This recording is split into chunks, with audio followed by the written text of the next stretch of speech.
Creed en sus profetas.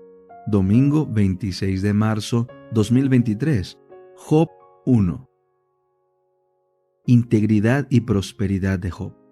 Hubo un hombre en la tierra de Uz que se llamaba Job. Aquel hombre era íntegro y recto, temeroso de Dios y apartado del mal. Le nacieron 7 hijos y 3 hijas. Poseía 7,000 ovejas, 3,000 camellos, 500 yuntas de bueyes, 500 asnos y muchísimos siervos. Y aquel hombre era el más grande de todos los orientales. Sus hijos iban y celebraban un banquete en la casa de cada uno, en su día, y mandaban a llamar a sus 3 hermanas para que comiesen y bebiesen con ellos. Y cuando habían transcurrido los días de banquete, sucedía que Job mandaba a llamarlos y los purificaba. Levantándose muy de mañana, ofrecía holocaustos conforme al número de todos ellos. Pues decía Job: quizás mis hijos habrán pecado y habrán maldecido a Dios en su corazón. De esta manera hacía continuamente. Satanás cuestiona la integridad de Job. Aconteció cierto día que vinieron los hijos de Dios para presentarse ante el Señor, y entre ellos vino también Satanás. Y el Señor le preguntó a Satanás: ¿de dónde vienes? Satanás respondió al Señor diciendo: de recorrer la tierra y de andar por ella. Y el Señor le preguntó a Satanás: ¿no te has fijado en mi siervo Job, que no hay otro como él en la tierra, un hombre íntegro y recto, temeroso de Dios y apartado del mal?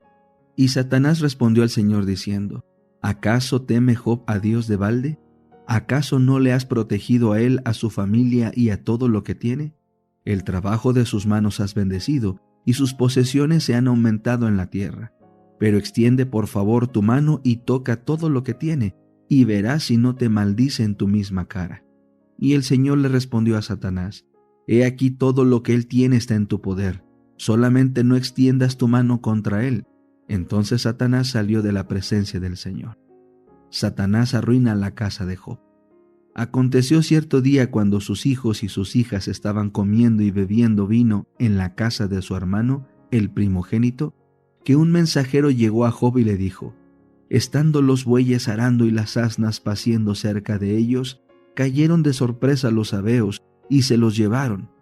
Y a los criados mataron a filo de espada. Solo yo escapé para darte la noticia.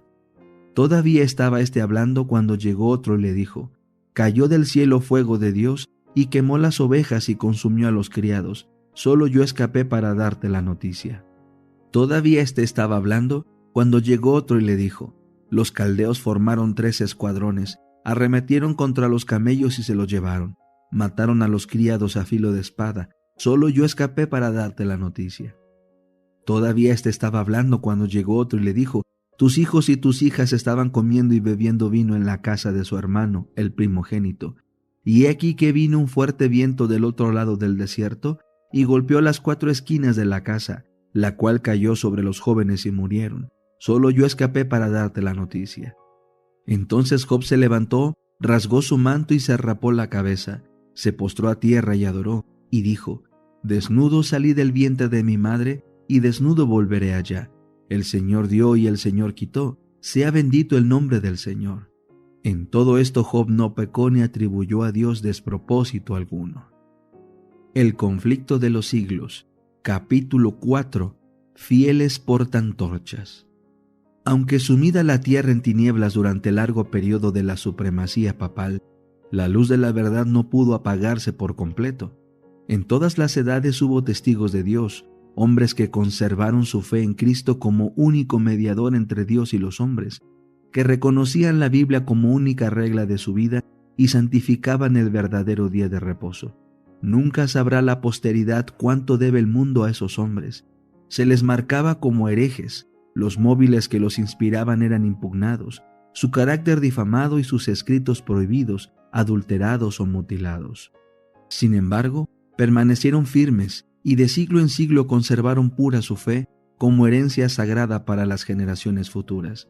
La historia del pueblo de Dios durante los siglos de oscuridad que siguieron a la supremacía de Roma está escrita en el cielo, aunque ocupa escaso lugar en las crónicas de la humanidad. Pocas son las huellas que de su existencia pueden encontrarse fuera de las que se encuentran en las acusaciones de sus perseguidores. La política de Roma consistió en hacer desaparecer toda huella de oposición a sus doctrinas y decretos. Trató de destruir todo lo que era herético, bien se tratase de personas o de escritos.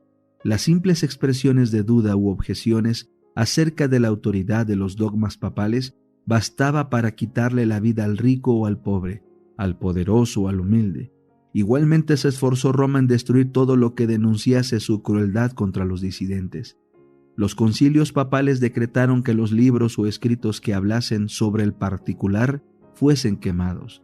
Antes de la invención de la imprenta, eran pocos los libros y su forma no se prestaba para conservarlos, de modo que los romanistas encontraron pocos obstáculos para llevar a cabo sus propósitos.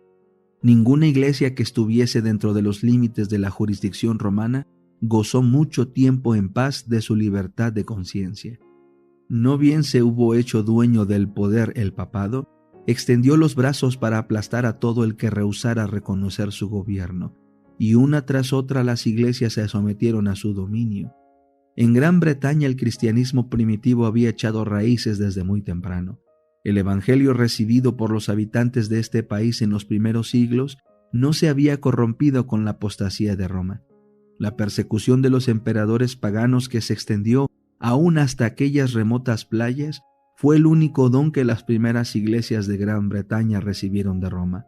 Muchos de los cristianos que huían de la persecución en Inglaterra hallaron refugio en Escocia. De allí la verdad fue llevada a Irlanda y en todos esos países fue recibida con gozo. Luego que los sajones invadieron a Gran Bretaña, el paganismo llegó a predominar. Los conquistadores desdeñaron ser instruidos por sus esclavos y los cristianos tuvieron que refugiarse en los páramos.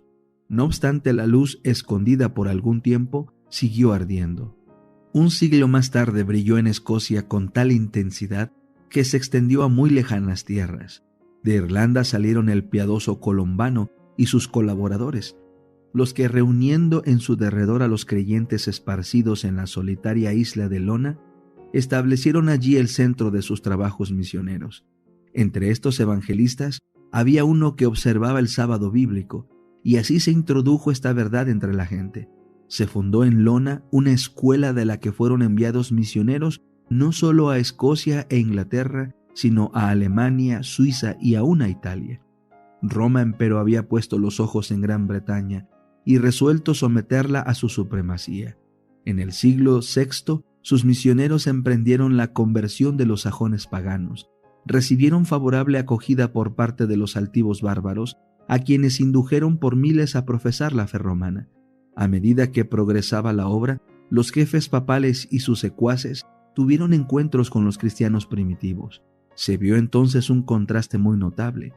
Eran estos cristianos primitivos sencillos y humildes, cuyo carácter y cuyas doctrinas y costumbres se ajustaban a las Escrituras, mientras que los discípulos de Roma ponían de manifiesto la superstición, la arrogancia y la pompa del papado.